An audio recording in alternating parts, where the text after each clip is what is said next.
It took hundreds of thousands of years for the human population to reach 1 billion. And in less than 200 years, that has increased to nearly 7.5 billion people.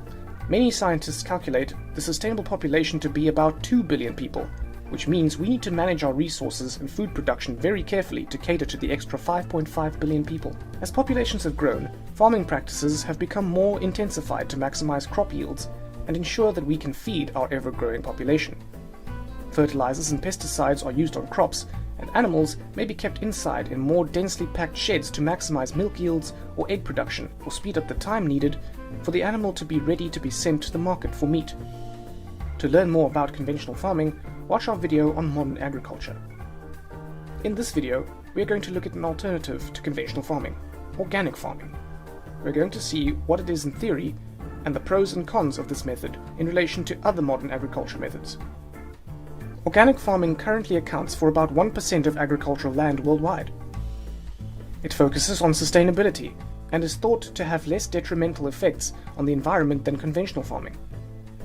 This has led to it being proposed as an alternative to conventional agriculture for helping to overcome the climate change crisis we are currently experiencing. But the debate continues, as it is not a perfect solution.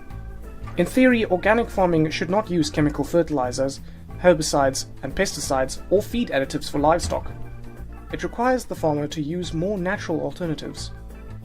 This results in lower yields, but the farmer can sell their product at a higher price because consumers believe the product is of a higher quality. Instead of fertilizers, manure is used. This recycles waste and improves the soil structure. However, it is smelly and more difficult to apply than chemical fertilizers, and also means the farmer has less control over the mineral content they are putting into their soil. Crop rotation is used to reduce diseases building up in the soils and to strengthen the soil composition. Certain crops, such as the legume family, so peas and beans, fix nitrogen from the air and increase the nitrates in the soil. This makes the soil much more fertile, and so farmers rotate legumes with their other crops.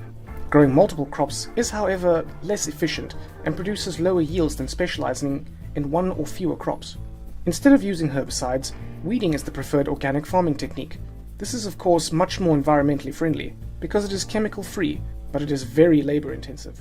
Although this does mean more jobs available, which is a great thing.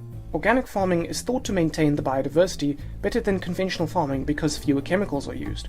There are more bumblebees and insects in the area because pesticides haven't been used. Weeds and non-crop plants can grow as herbicides aren't used.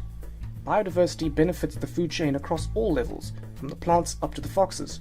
These are the theories of organic farming, and is how we farmed for 100,000 years before the Industrial Revolution.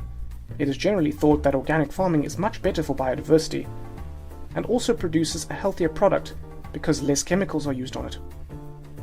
In the second video on organic farming, we will look at some of the problems of organic farming, and the reality of what it means to be an organic farm.